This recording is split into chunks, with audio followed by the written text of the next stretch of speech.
Steelers win 24-21. How you feeling about it overall? I'm more encouraged than discouraged. Like the video, subscribe, leave a comment down below. I know it got close late, New Bear, but I give Coach T credit for winning the close games, so that's fine. You ran it. You stopped the run. You got DK Metcalf involved. The defense was clutch again, so that's how I'm feeling.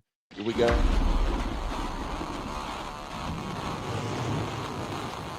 To the corner of the end zone. Oh, for a touchdown!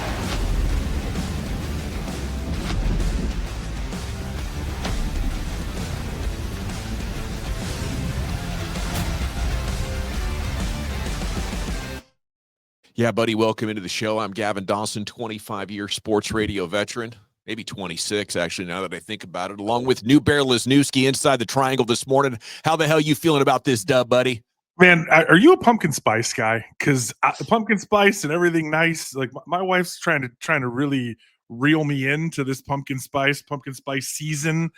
I'm trying. And it's hit or miss, dude. It's hit or miss. I got some Pillsbury cinnamon rolls with pumpkin spice in them. They're slamming, but some of the stuff's not good.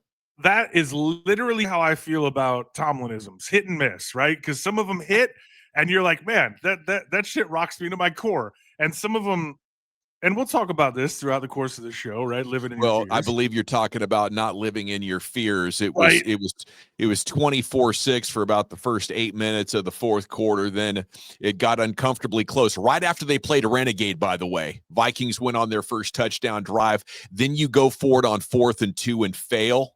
And then the secondary gets hurt and they can't get quarters figured out. It looked like the corner maybe thought they were in cover 2. I don't know. You were really bleeding out there in the war of attrition, and then you punt and you sit there in a nail biter once again. And for really the third time this season, the defense gets a stop after not being able to get a stop for multiple drives leading up to that moment. You're like, holy crap, here we go. And it's like the defense gets clutch at the right time. So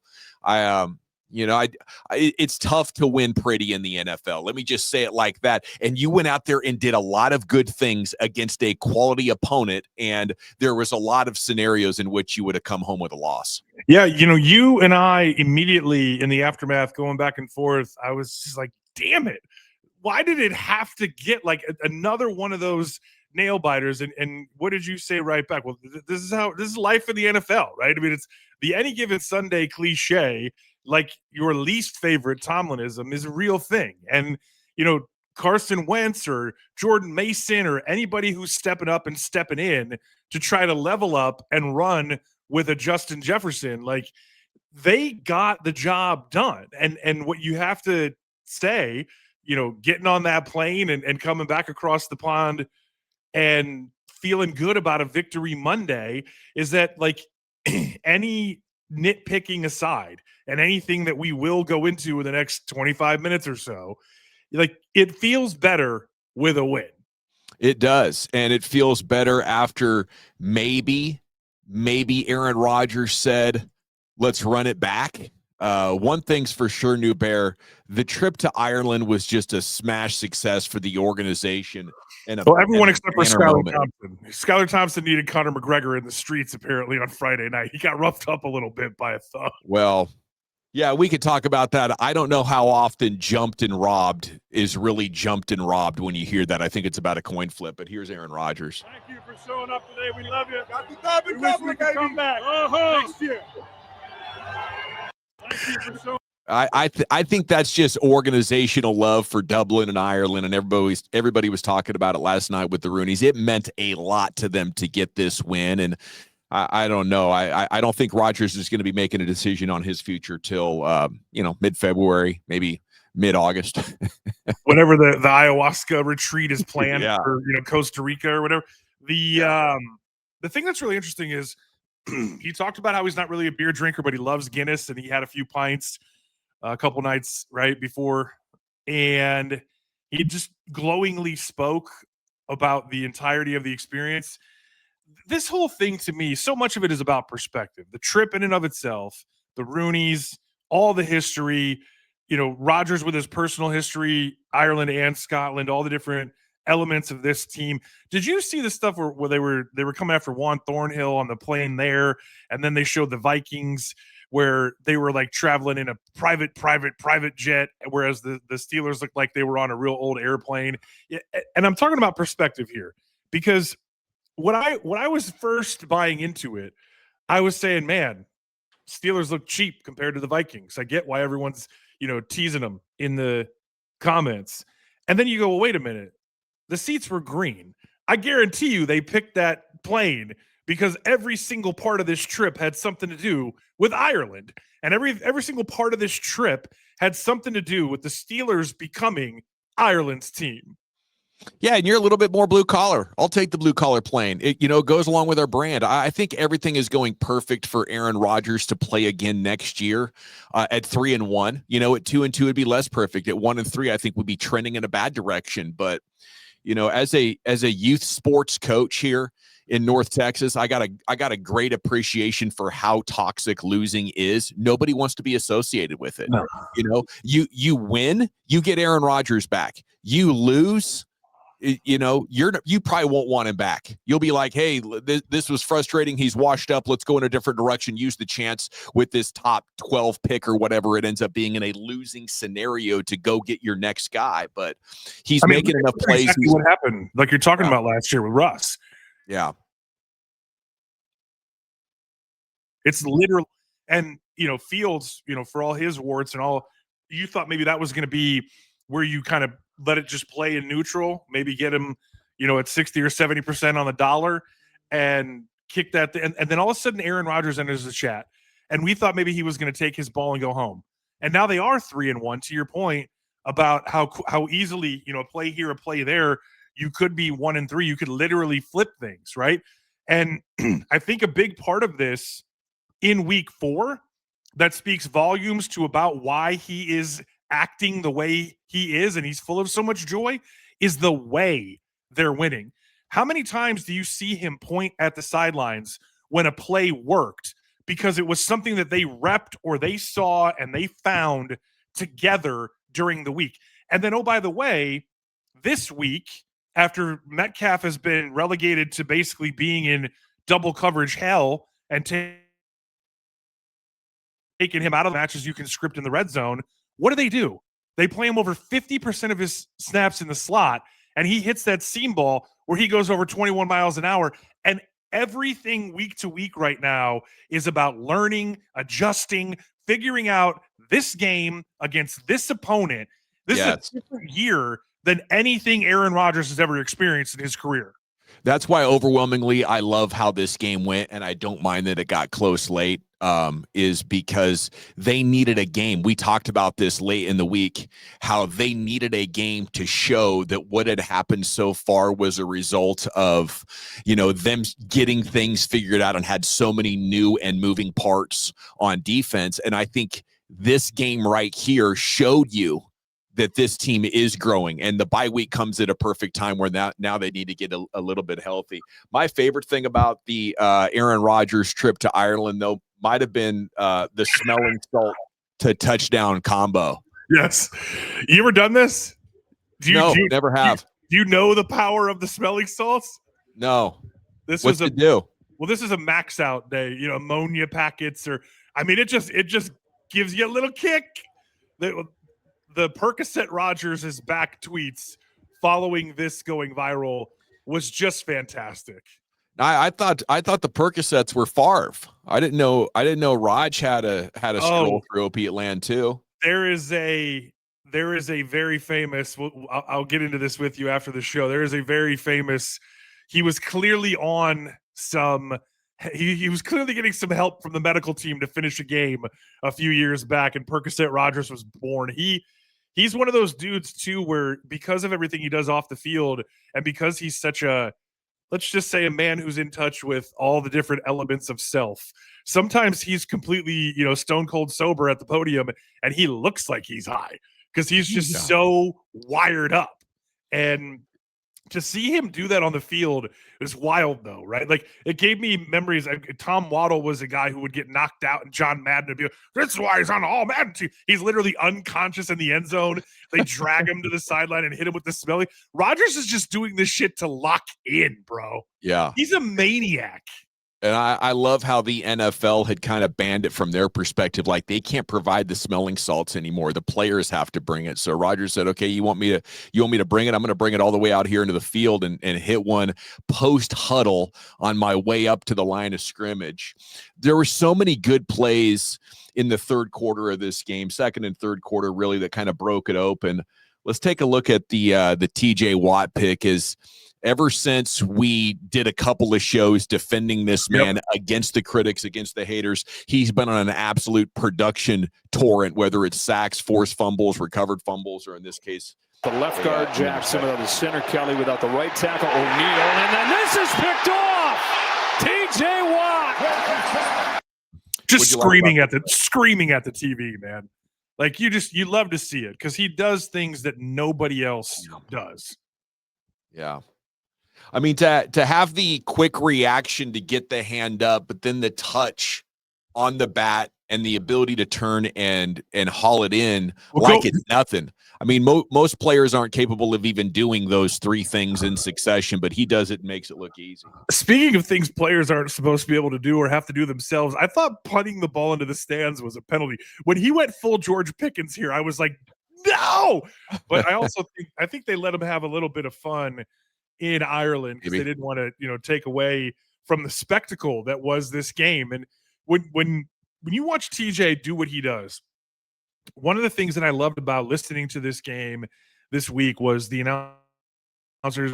He's doing things for other people, and they're stunting more, and he's going and occupying. And so what they're doing, what's really interesting is if you come out and you show we are going to chip, we are going to give 2 or 3 guys, dedicate our protection to this man, then we're going to find another way to wreck your game plan. And what's really great about that is when because he's such a selfless superstar, he's not only willing to go do quote unquote dirty work, he's also going to find a way to make a play, even if that's not what he's supposed to do on that given down and distance. And what this play illustrates, which is really neat, is that the marriage of pass rush technique and coverage, the marriage of how you are planning to break down the pocket, where you are assuming with tremendous intent they are going to try to go with the ball on this down and distance, and how you are going to ugly that up. Okay. I don't know if this was uglying it up, but it was one of the clutch plays that I think Steelers fans are going to be remembering for a long time about this trip to Ireland.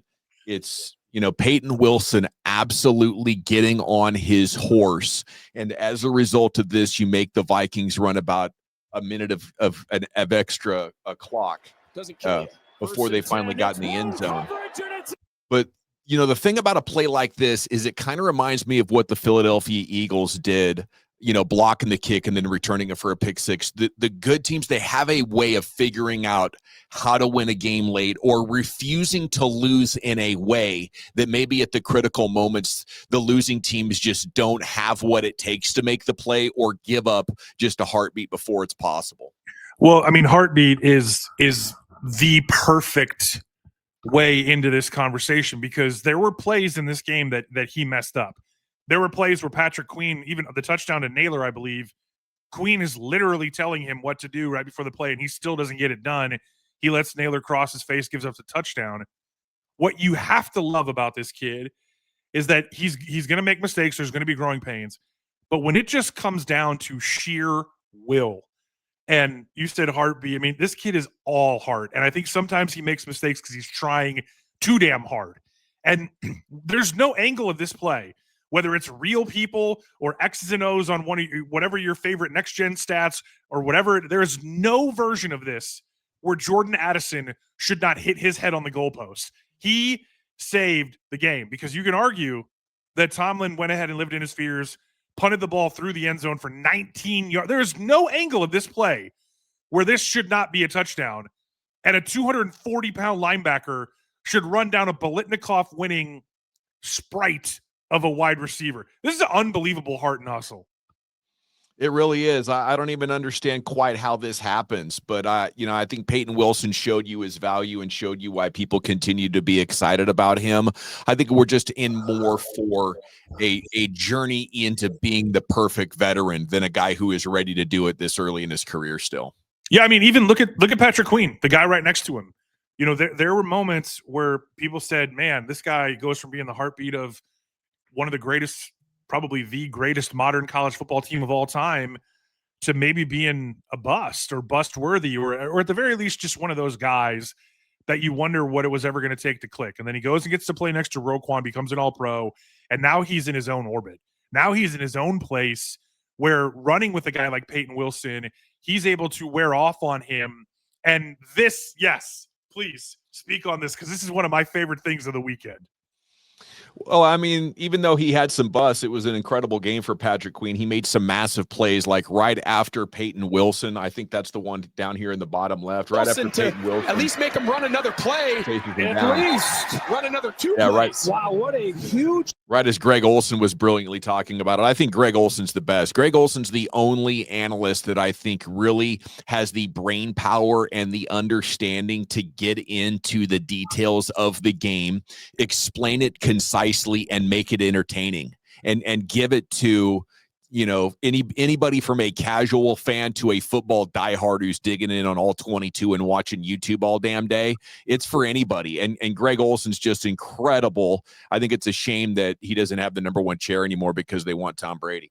Well, he'll also fight you. Like, I thought he was going to go after Portnoy. Did you see that the other day? Yeah, that was hilarious. Portnoy was giving him shit about what he was wearing and how he showed up to the podcast.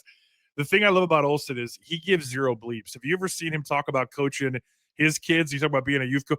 He's talking about how they're trying to circumvent. We're not out there doing the Oklahoma drill, but we're doing the Oklahoma drill. Like, he is just one of those dudes. What a player, too. What an absolute stud.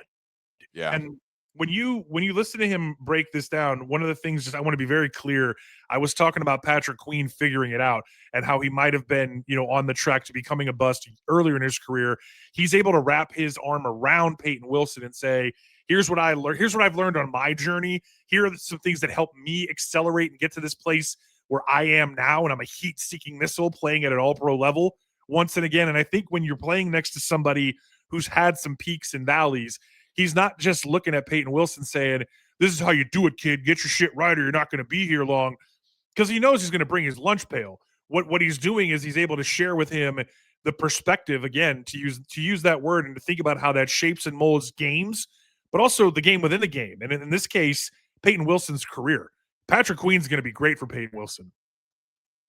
All righty, Steelers win 24-21. Up next here on the Knoll Road, let's talk about some of the other individual defensive players that we haven't gotten to yet. Nick Herbig was fantastic. You don't win this game without Nick Herbig.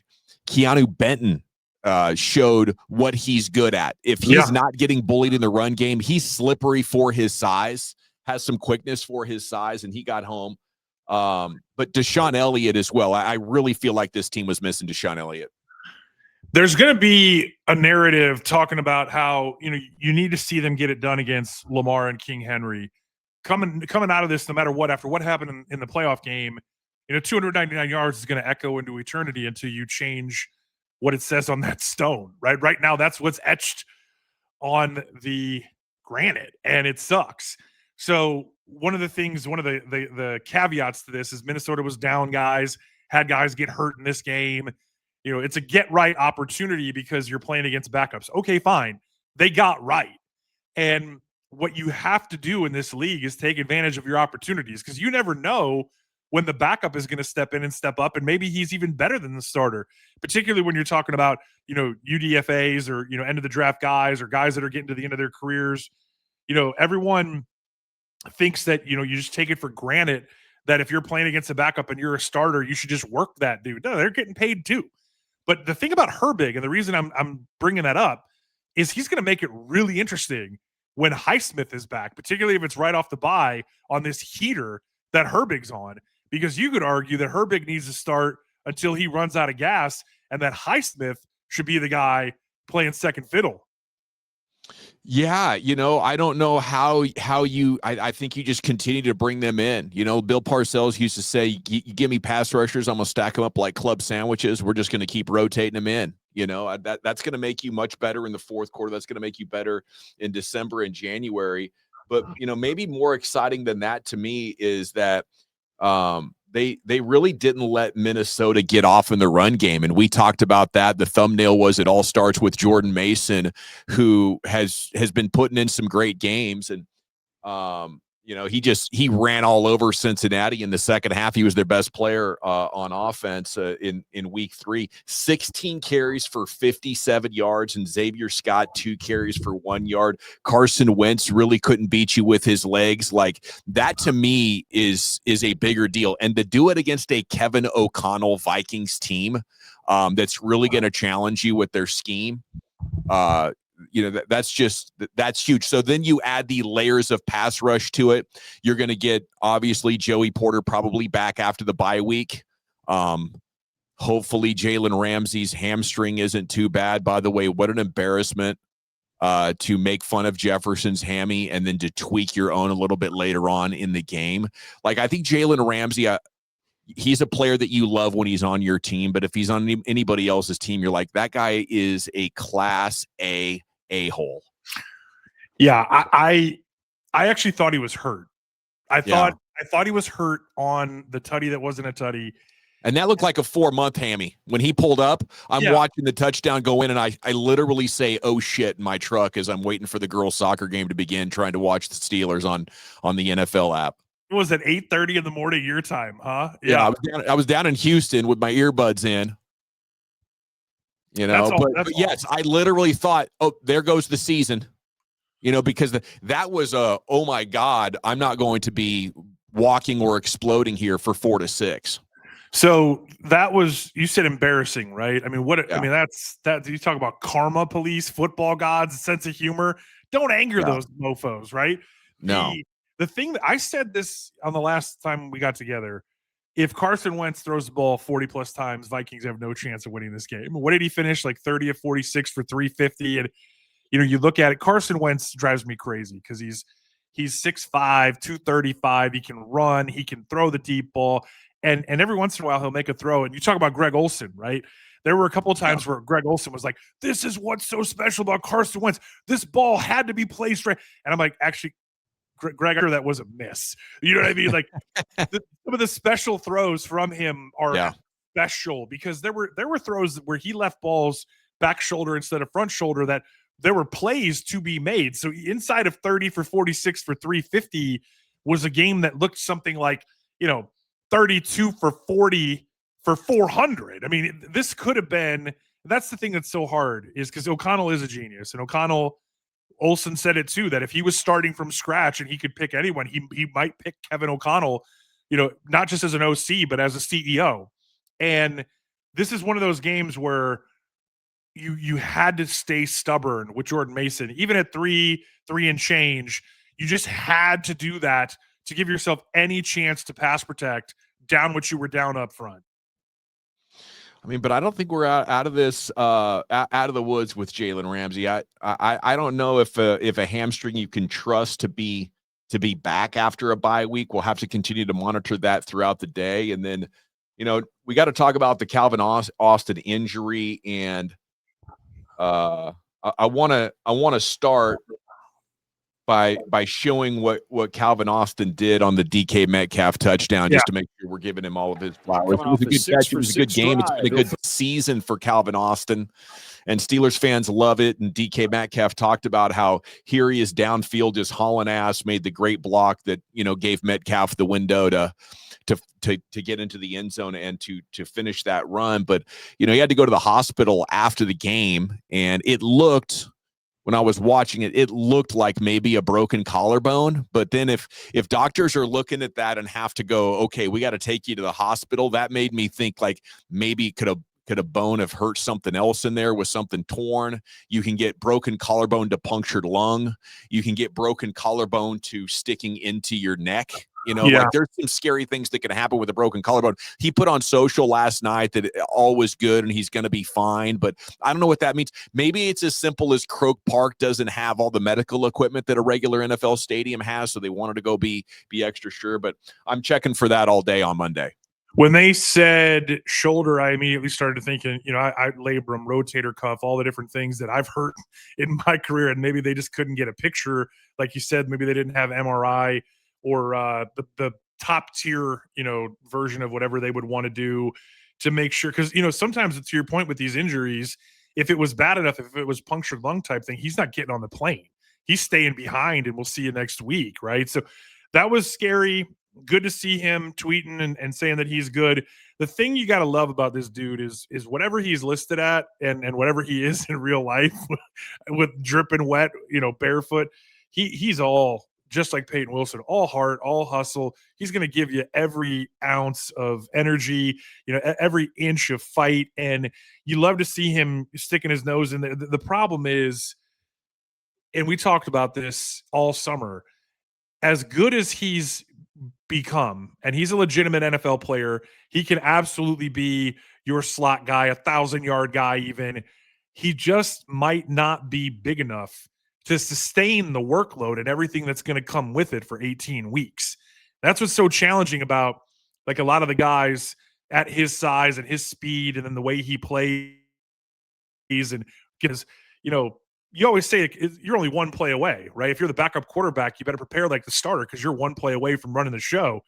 Now we're into this place where, hashtag Roman Wilson season might get a real go. And I'm looking around watching, the national game saying, what, who looks really good? What would it take to get Chris Olave in a dead season out of New Orleans? Or, this team is becoming such a cultural fit for each other that Tyreek Hill probably doesn't make any sense anymore and maybe never did the way they want to do business.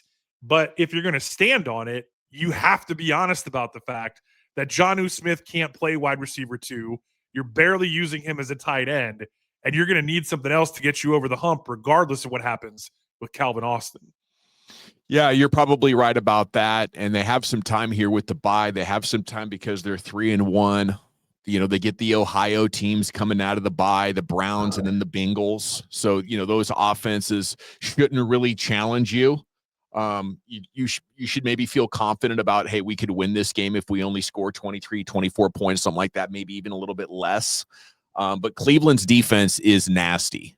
And I would not be surprised if you're 13, 14 points against them. So, this is going to, I believe, be a bumpy road, but we got to check that. And Jerry Dulac already reporting multiple weeks for both players, for both Ramsey and Austin. So it's hard to say at this point what that actually means. Can we also say something about how, you talk about time, right? And why else they have time is because right now the Ravens suck. And the Ravens are hurt, and they can't stop anyone. Lamar Jackson is sitting on the bench, and people are wondering what the hell's going on with Harbaugh. Has he lost control of this team? And it really comes back to Matabuke and the neck and all the guys that they're missing up front. But, do we realize that we're sitting here, and if the playoffs started today, the Steelers are the 2 seed, that they're tied right now with, the Bills are clearly right now, I would say, still a class ahead of everyone else, and they would have the bye. But the Steelers right now control their own destiny, not just in the North, but across the AFC. And Kansas City is only going to be getting reinforcements, right? Worthy's back into the mix. Rice will be back in a few weeks. And then you look at this and you go, okay, well, the Chargers just dumped one to Jackson Dart. Shout out single ladies, Manhattan proper. What a party that must have been after that debut. Race, you're talking about the Colts and Indiana Jones. You're talking about Jacksonville Jaguars, Liam Cohen and Robert Saleh almost coming to blows. The Bengals without Burrow. Don't forget about Mahomes. We like Drake May. We like Vrabel. And then the Broncos are, first team looking in after the Patriots. They're 1-2 going into Monday night. All these other teams with all this talent and all this hyperbole and all the Vegas odds, everything that you could say negative about how the Steelers have got here right now, they're on a play. They're in a place and on a pace to not just control their own destiny in the division, but in the entirety of this conference and potentially fight for home field. So every single one of these things matters. The Knoll Road brought to you by Bet Online. Monday Night Football. Jets are a 2.5-point dog at Miami. I think I like Jets with the points on the road, but what I like even better than that is your opportunity to hit the referral link in the description for up to $250 in free bets. Salute to Bet Online. Yeah. What's the line? What's the money line for which quarterback leaves with a concussion first? Can you bet on that? Like Fields was cleared. Everyone's always so worried, holding your breath every time Tua's running around. This being a Monday night game is pretty damn fascinating because whoever loses this game is going to be really up against it on socials and on the hot seat and all those things, right? I mean, this is a must-win game for both these teams for the fate of their franchises relative to this coaching staff and these players. All right, we'll be back midweek with an update on your headlines, maybe some injury developments and stories. Hopefully the Steelers get busy here looking at trade possibilities in week 2. Maybe the Calvin Austin injury should be a jumping off point for that. For Newbear, I'm Dawson. Until next time, we'll see you on the Knoll Road.